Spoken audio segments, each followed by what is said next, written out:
Assalamualaikum, hai hai hai. Welcome back, kembali lagi dengan Miss Vina.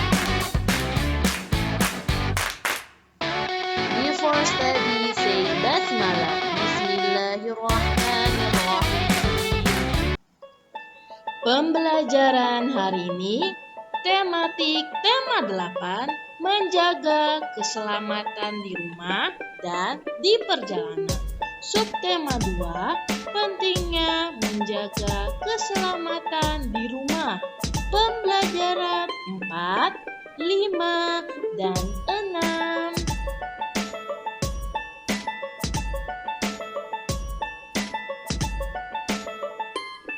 SBDP, memahami pola lantai.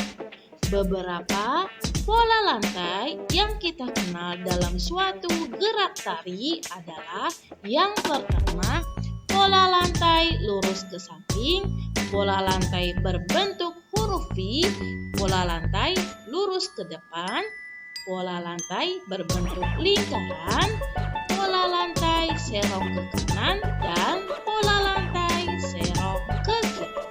Ada 6 macam pola lantai, harus kita pahami. Berikut bentuk gambar pola lantai serta contoh tariannya. Tariannya adalah tarian tradisional Indonesia. Yang pertama ada pola lantai lurus ke samping. Contoh gambarnya seperti ini. Yang ini berbentuk lingkaran-lingkaran ke samping, lurus ke samping. Contoh tarian tradisionalnya adalah tari saman dari Aceh. Berikutnya ada pola lantai berbentuk huruf V. Bentuknya seperti huruf V ya, bisa ke bawah bentuk V-nya ataupun ke atas. Contoh tarian tradisionalnya adalah tari sekapur siri, berasal dari Jambi.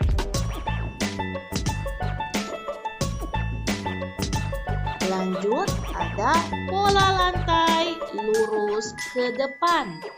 Bentuknya lurus ya, seperti yang ke-1. Kemudian, contoh tarian tradisionalnya adalah tari Yospan, berasal dari Papua.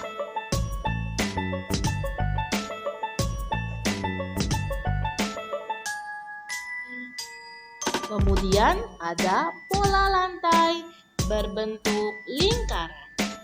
Bentuknya seperti lingkaran ya. Kemudian contoh tariannya adalah tari tandak yang berasal dari Riau.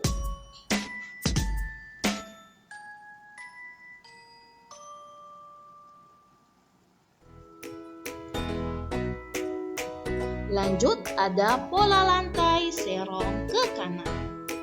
Bentuknya seperti garis yang kita arahkan ke kanan. Contoh tariannya adalah tari sedari, berasal dari Aceh.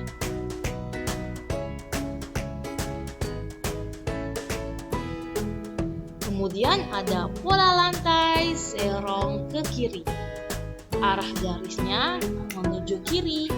Contoh tariannya adalah tari pendet, berasal dari Bali.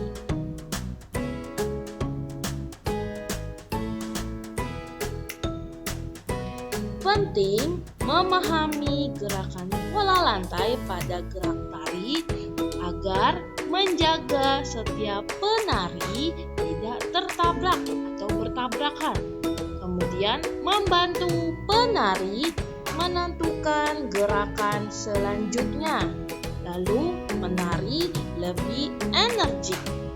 Kemudian dapat menciptakan kekompakan antar penari.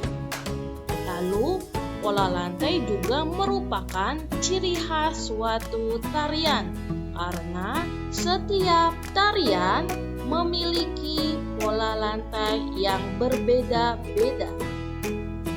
Menentukan lama waktu kegiatan, silakan disimak di Ayo Berlatih halaman 92 dan 93. Soal pertama adalah lama kegiatan sebanyak 3 jam. Mulai latihan pukul 6 pagi. Selesai latihan pukul 9 pagi. Jika ditanya lama kegiatannya, caranya yang pertama, perlu teman-teman ingat 1 jam sama dengan 60 menit. Lalu jika ditanya lama kegiatannya, jumlah kegiatannya adalah 3 jam. Jika ditanya lama kegiatannya dalam menit, berarti 3 dikali 60 menit sama dengan 180 menit.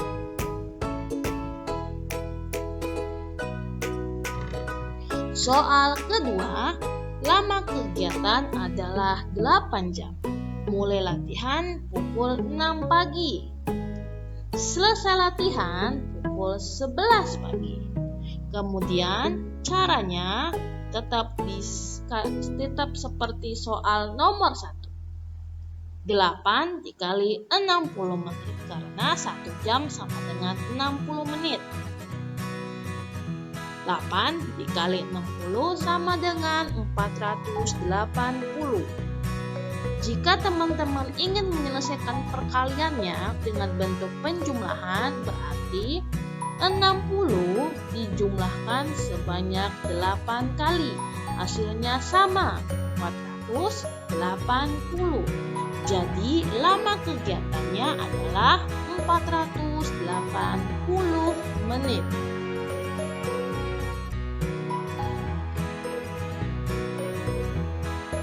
Menyatakan lama waktu kegiatan dalam soal cerita di Ayo Berlatih halaman 103 dan 104. Soal nomor 1 kita bahas bersama-sama. Wayan mulai bermain bola pukul 16.00 atau jam 4 sore. Ia bermain selama 1 jam. Pukul berapakah ia selesai bermain? Yang pertama, Wayan mulai pukul 16. Kemudian ia bermain selama 1 jam. Cara mudahnya, 16 kita tambahkan 1 karena 1 jam. Hasilnya sama dengan 17. Berarti Wayan lama bermainnya sampai pukul 17.00 atau jam 5 sore. Dan setelah itu kita buat bentuk jarum jamnya. Jam 4 sore dan jam 5 sore. Jangan lupa teman-teman kasih kata atau berikan kata sorenya karena biar tidak keliru.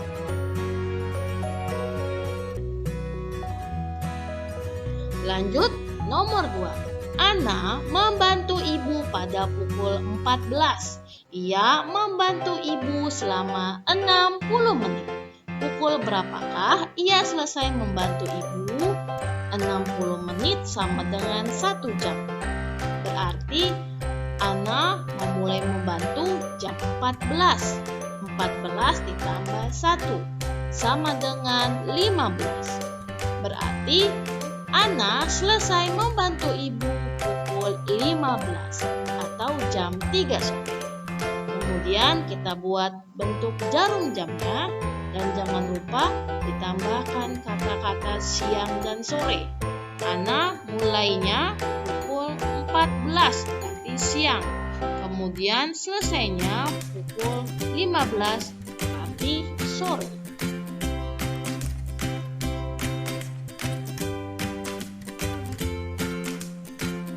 Terakhir soal nomor 3, Pasti belajar pada pukul 19.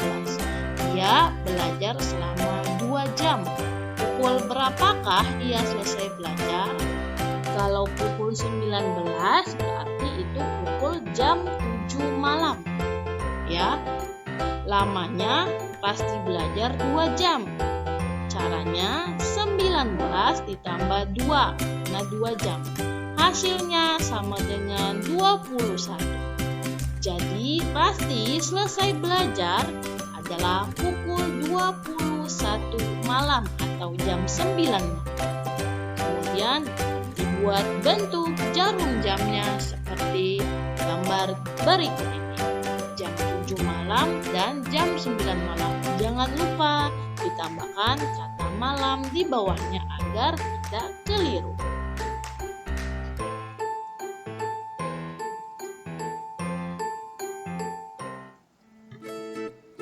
Penggunaan tanda tanya. Kalimat tanya berguna untuk menanyakan sesuatu. Kalimat tanya selalu diakhiri dengan tanda tanya. Kata yang dipakai di awal kalimat tanya adalah mengapa, apa, bagaimana, siapa, kapan, dan di mana.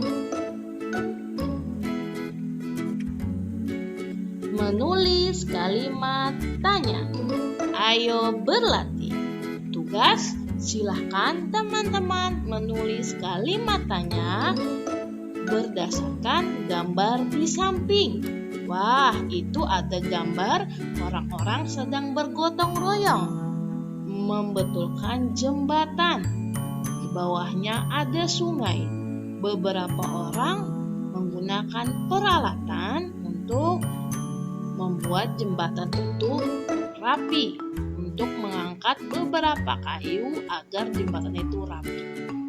Tugas teman-teman, silakan membuat kalimat tanya dengan gambar di samping. Ingat, kata tanyanya menggunakan apa, siapa, kapan, di mana, mengapa, dan bagaimana. Ada 6 macamnya.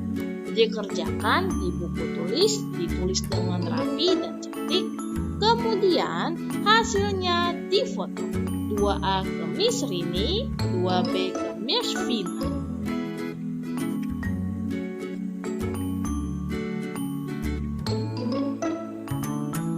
Sikap persatuan dalam keberagaman. Beberapa sikap persatuan yang kita ketahui saat bermain bersama, baik di sekolah, di rumah, maupun di tempat yang lain. Bermain dengan kekompakan. Setiap teman wajib bermain dengan kompak. Kemudian bermain dengan kerjasama. Tidak boleh mengejek teman. Walaupun saat kalah bermain, kita harus saling menghormati. Kemudian tidak berbuat curang. Ingat, berbuat curang itu dosa. Jadi saat bermain kita harus jujur dan adil. Kemudian tidak berkelahi. Kita harus saling menghormati teman satu sama lain agar perkelahian tidak muncul. Jadi kita harus selalu akur dengan teman saat bermain.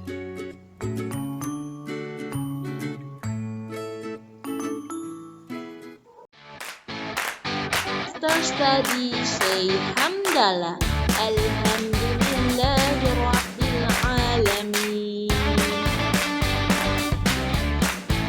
Miss Vina pamit.